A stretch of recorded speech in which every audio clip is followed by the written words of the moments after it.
اور ہمیں یہ معلوم بھی نہ ہو کہ ہم نے پروردگار سے کیا کہا ہے، بلکہ اگر ہر آیت کے اوپر ترجمہ ہمارے ذہنوں میں محفوظ ہو تو اس ترجمے کی وجہ سے ہمارا پورا تمرکز اور پوری ذہنیت اس نماز کے جملوں کی طرف ہوگی اور ہمارا ذہن ادھر ادھر فرار نہیں کرے گا۔ لہٰذا ہر مسلمان پر یہ ضروری ہو جاتا ہے کہ وہ اپنے نماز کے کلمات کے ترجمے کو حفظ کیے ہوئے ہو اور اس کو معلوم ہو کہ وہ کیا کہہ رہا ہے۔ لہٰذا سب سے پہلے جب ہم تکبیر کہتے ہوئے اپنے دونوں ہاتھوں کو اٹھاتے ہیں تو پھر ان ہاتھوں کے اٹھانے کے پیچھے بھی ایک فلسفہ ہے کہ جب ہم کہتے ہیں اللہ اکبر اور دونوں ہاتھوں کو اپنے کانوں کے سامنے لاتے ہیں تو اس کا مطلب یہ ہوتا ہے کہ ہم نے اللہ کے علاوہ تمام چیزوں کو پسے پشت ڈال دیا ہے، ساری چیزوں کو ہم نے پیچھے چھوڑا ہے اور اب ہم اللہ کے سامنے حاضر ہو گئے ہیں۔ یا دوسرا سبب جو بیان کیا گیا کہ جب ہم اپنے ہاتھوں کو اٹھا کر کہتے ہیں اللہ اکبر تو اس کا مطلب یہ ہوتا ہے کہ ہم اللہ کے سامنے سیرنڈر ہو رہے ہوتے ہیں، ہم اپنے آپ کو تسلیم کرتے ہیں۔ اور جب یہ خیال پیدا ہو جائے کہ اس نماز میں ہم نے اپنے آپ کو خدا کے حوالے کر دیا ہے، خدا کے سامنے تسلیم ہو گئے ہیں، تو پھر یہی خیال ہماری نماز کو بہتر بنا دیتا ہے کہ ہم کس کے سامنے کھڑے ہوئے ہیں۔ عام طور پر اگر کوئی دنیاوی آفیسر ہماری دعوت کرتا ہے اور ہم اس سے ملنا چاہتے ہیں تو ہم روزانہ کا لباس زیب تن نہیں کرتے، بلکہ اس کے یہاں جانے سے پہلے ہم کچھ اہتمام کرتے ہیں، کچھ الگ طرح کے لباس نکالے جاتے ہیں، کچھ الگ طرح کی تیاریاں ہوتی ہیں۔ پھر وہ پروردگار جو ساری کائنات میں سب سے بڑا ہے، جب اس کی بزم میں جاتے ہیں تو پھر ہم یوں ہی کیوں چلے جاتے ہیں؟ آخر ہم کیوں آمادہ نہیں ہوتے؟ ہم اپنے لباس کو بہتر کیوں نہیں کرتے؟ لہٰذا اب جو آمادگی کے ساتھ اللہ کے سامنے آ کر کہتا ہے اللہ اکبر تو پھر وہ اپنے آپ کو تسلیم کرتا ہے، اور اس کے بعد شروع ہوتا ہے سورہ حمد کہ جس کا ترجمہ کچھ اس طرح سے ہے کہ جو ہمیں حفظ ہونا چاہیے۔ ہم کہتے ہیں بسم اللہ الرحمن الرحیم، شروع اللہ کے نام سے جو رحمان بھی ہے اور رحیم بھی۔ الحمد للہ رب العالمین، تمام طرح کی حمد اور تعریف اس اللہ کے لیے ہے جو عالمین کا رب ہے۔ جس وقت ہم زبان سے الحمدللہ رب العالمین کہہ رہے ہوں، ہمارے ذہن میں اس کا معنی چل رہا ہو کہ ہم کیا کہہ رہے ہیں، اور جب زبان سے الحمدللہ ہوگا اور ذہن میں اس کا ترجمہ ہوگا تو پھر ہمارا ذہن کہیں فرار ہی نہیں کرے گا، بلکہ مصلے کے اوپر ہمارا وجود ہوگا اور ہمارا ذہن اور ہمارا وجود خدا کے حضور حاضر ہوگا۔ پھر ہم جب پروردگار سے کہتے ہیں الرحمن الرحیم تو اس وقت ہم اپنے خداوند عالم کی رحمانیت کے تمام ثبوت اور تمام نعمتوں کو ذہن میں رکھیں، یعنی اللہ کی رحمت ہی ہے کہ اس نے ہم کو بولنے کی طاقت دی، اللہ کا رحم ہے کہ اس نے ہمیں سننے کی طاقت دی، یہ خدا کا رحم ہے کہ اس نے ہمیں مسلمان پیدا کیا، اور اللہ کا رحم ہے کہ ہم اس کی بارگاہ میں کھڑے ہوئے ہیں۔ جب اللہ کی رحمانیت اور رحیمیت کے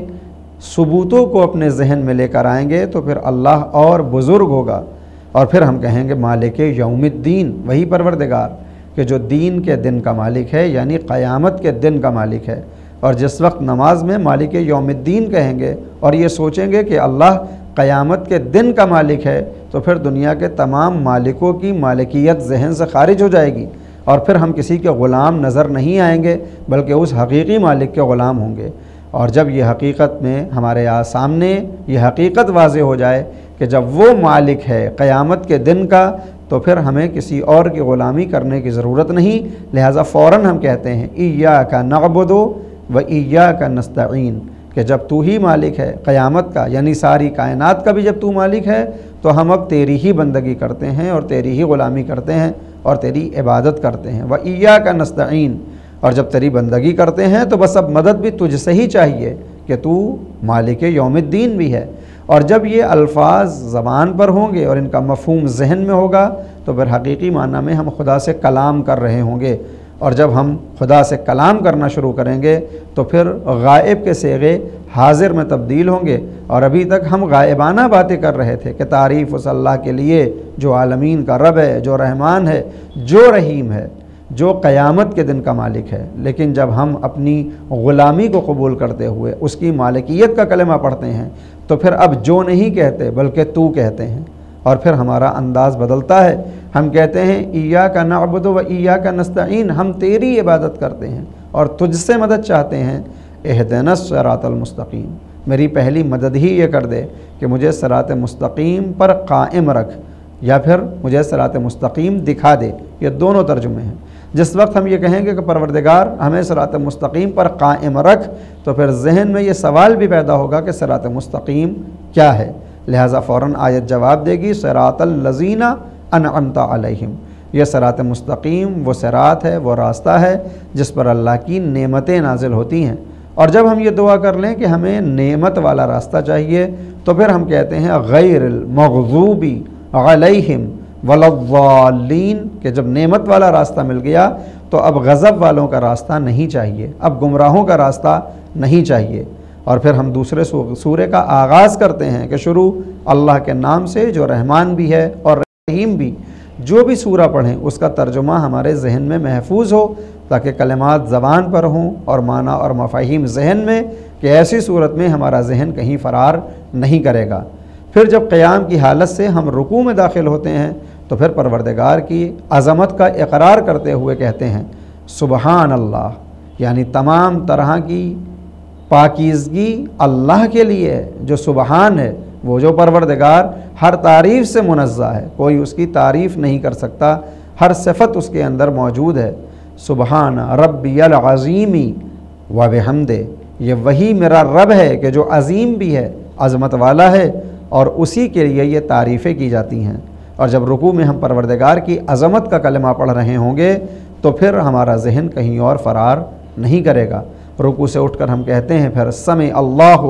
لمن حمدہ، سنتا ہے پروردگار اس کی جو تعریف کرتا ہے اللہ کی، یعنی جب کوئی اللہ کی حمد کرتا ہے تو پروردگار اس کی حمد کو سنتا بھی ہے۔ اور جب یہ یقین ہو جائے کہ پروردگار ہمیں سننے والا ہے اور اس وقت وہ ہمیں سن رہا ہے تو پھر طریقہ بدل جاتا ہے، انداز بدل جاتا ہے، اور اب یہاں بندہ اپنے پورے وجود کو اس کے سامنے گرا کر کہتا ہے سجدے میں جا کر سبحانہ ربی الاعلی و بحمدہ، وہ پاک و پاکیزہ خدا کہ جس کے لیے ساری تعریفیں ہیں، جو ہر عیب سے پاک ہے، وہی ہے پروردگار کہ جو سب سے اعلیٰ مرتبہ بھی ہے اور جس کے لیے تعریف بھی ہے۔ اور پھر ہم بیٹھتے ہیں جب اتنی تعریفیں اللہ کی ہو جاتی ہیں اور اقرار کرتے ہیں کہ وہ ہر شے کا مالک ہے، تو پھر اپنے گناہوں کی طرف متوجہ ہو کر کہتے ہیں استغفر اللہ ربی واتوب الیہ، اے میرے اللہ میں تجھ سے طلب مغفرت کرتا ہوں، میں تجھ سے معافی مانگتا ہوں، اے میرے پروردگار، واتوب الیہ، اور میں تیری طرف پلٹ کر آنا چاہتا ہوں۔ اتوب توبہ، توبہ کہتے ہیں پلٹنے کو۔ معصومین سے پوچھا گیا توبہ کو توبہ کیوں کہتے ہیں، تو آپ نے فرمایا کہ توبہ کا ایک سبب تو یہ ہے کہ چونکہ بندہ اللہ کی بارگاہ میں پلٹنا چاہتا ہے توبہ کے ذریعے، وَأَتُوبُ إِلَيْهِ، میں تیری طرف آنا چاہتا ہوں، میں تیری طرف پلٹنا چاہتا ہوں، میں اس کی طرف پلٹنا چاہتا ہوں۔ تو توبہ یعنی پلٹنا۔ دوسری تعبیر جو علماء نے بیان کی وہ یہ کہ توبہ یعنی گناہوں سے پلٹنا۔ انسان اپنے گناہوں کی توبہ کرتا ہے، یعنی وہ پروردگار سے کہتا ہے معبود میں اپنے گناہوں سے پلٹ رہا ہوں، یعنی جو گناہ انجام دیتا تھا اب ان سے واپس نکل رہا ہوں اور آئندہ یہ گناہ نہیں کرنے والا ہوں۔ یا تیسرا سبب جو توبہ کا بیان کیا گیا کہ بندہ اپنی فطرت کی طرف پلٹتا ہے کہ جو فطرت پاک و پاکیزہ ہے۔ بہرحال دو سجدوں کے درمیان ہم کہتے ہیں استغفر اللہ ربی واتوب الیہ، اور پھر ہم سجدے میں جا کر سبحان ربی الاعلی و بحمدہ کا اقرار کرتے ہیں، اور پہلی رکعت کے تمام ہونے پر دوسری رکعت میں کھڑے ہونے کے لیے اب ہم کو طاقت چاہیے، لہٰذا ہم پروردگار کے قوی ہونے کا اعلان کرتے ہیں اور کہتے ہیں بحول اللہ، یعنی اللہ کی ہی حول اور اس کی دی ہوئی ہمت سے، وقوت ہی اور اس کی قوت سے اقوموں میں کھڑا ہوتا ہوں۔ اس لیے کہ یہاں بندہ پہلی رکعت سے دوسری رکعت کی طرف جا رہا ہے تو وہ کہتا ہے اقوموں، میں کھڑا ہو رہا ہوں، واقعد، اور میں بیٹھتا ہوں۔ یعنی بندہ اگر نماز کے علاوہ بھی اپنے تمام افعال و اعمال کے متعلق یہ غور کرے، یہ فکر کرے، یہ سوچے کہ یہ اٹھنے کی طاقت، یہ بیٹھنے کی طاقت، یہ بولنے کی طاقت، یہ سننے کی طاقت، یہ سمجھنے کی طاقت ہمیں پروردگار نے دی ہے، اگر اس بات کا یقین ہو جائے تو پھر انداز بدل جائے گا اور پھر ہم خدا کی اور زیادہ عبادت اور اطاعت کریں گے۔ لہٰذا ہمیں اپنے ہر عمل کے اوپر یہ غور کرنا چاہیے کہ یہ عمل خداوند عالم کو کہ جس نے عمل کرنے کی طاقت دی ہے وہ اس کو پسند بھی فرما رہا ہے یا پسند نہیں فرماتا، اور اس طرح سے پہلی رکعت تمام ہو جاتی ہے اور دوسری رکعت کا سورہ شروع ہوتا ہے۔ گزارش بھی کروں گا اور التماس بھی کہ اپنی نمازوں میں جب عربی کلمات کو پڑھیں تو ان کے ترجمے کو ذہن میں دہراتے رہیں تاکہ یہ صحیح معرفت کا سبب بھی بن جائے اور ابلیس ہمارے اوپر نافذ نہ ہونے پائے۔ وآخر دعوانا ان الحمد للہ رب العالمین۔ والسلام علیکم ورحمۃ اللہ وبرکاتہ۔